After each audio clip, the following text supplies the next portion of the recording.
ജോർജിനെ അറസ്റ്റ് ചെയ്യാൻ വൈകുന്നതിൽ വിമർശനവുമായി സന്ദീപ് വാര്യർ. മതവിദ്വേഷ പരാമർശത്തിൽ ബി.ജെ.പി. നേതാവ് പി.സി. ജോർജിനെ അറസ്റ്റ് ചെയ്യാൻ വൈകുന്നതിനെ വിമർശിച്ചുകൊണ്ട് രംഗത്ത് വന്നിരിക്കുകയാണ് കെ.പി.സി.സി. വക്താവ് സന്ദീപ് വാര്യർ. ജോർജിനെ അറസ്റ്റ് ചെയ്യാൻ പിണറായി വിജയന് ആർ.എസ്.എസിന്റെ അനുമതി വേണമെന്നാണ് സന്ദീപ് പറയുന്നത്. രണ്ടുപേർക്കും കോൺഗ്രസിനെ ഇല്ലാതാക്കുക എന്ന ലക്ഷ്യമാണെന്നും സന്ദീപ് കുറ്റപ്പെടുത്തുന്നു. കോൺഗ്രസ് പൊതുസമ്മേളനത്തിൽ സംസാരിക്കുകയായിരുന്നു സന്ദീപ് വാര്യർ. CPM-നും ആർ.എസ്.എസിനും കോൺഗ്രസിനെ ഇല്ലാതാക്കുക എന്ന ലക്ഷ്യമാണ്. രണ്ടുപേരുടെയും പൊതുശത്രു കോൺഗ്രസ് ആണ്.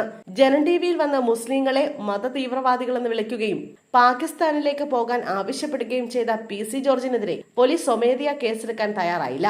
ഒടുവിൽ പൊതുപ്രവർത്തകർ പലരും നൽകിയ പരാതിയിലാണ് കേസെടുക്കേണ്ടി വന്നത്. പക്ഷേ പി.സി. ജോർജിനെ പിണറായിയുടെ പോലീസ് അറസ്റ്റ് ചെയ്തിട്ടില്ല.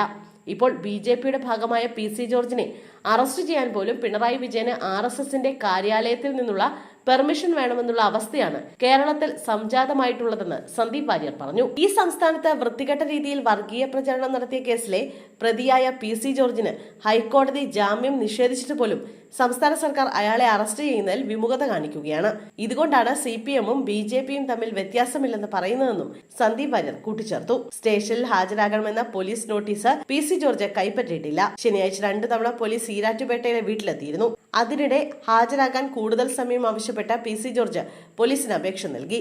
തിങ്കളാഴ്ച ഹാജരാകാമെന്ന് കാണിച്ച് പാലാ ഡിവൈഎസ്പിക്കാണ് കത്ത് നൽകിയത്. പി.സി. ജോർജിന്റെ മുൻകൂർ ജാമ്യാപേക്ഷ വെള്ളിയാഴ്ച ഹൈക്കോടതി തള്ളിയിരുന്നു. പരാമർശത്തിൽ കോടതി കടുത്ത അതൃപ്തി രേഖപ്പെടുത്തി. ഈരാറ്റുപേട്ട പോലീസ് രജിസ്റ്റർ ചെയ്ത കേസിൽ ജില്ലാ സെഷൻസ് കോടതിയും മുൻകൂർ ജാമ്യാപേക്ഷ തള്ളിയിരുന്നു.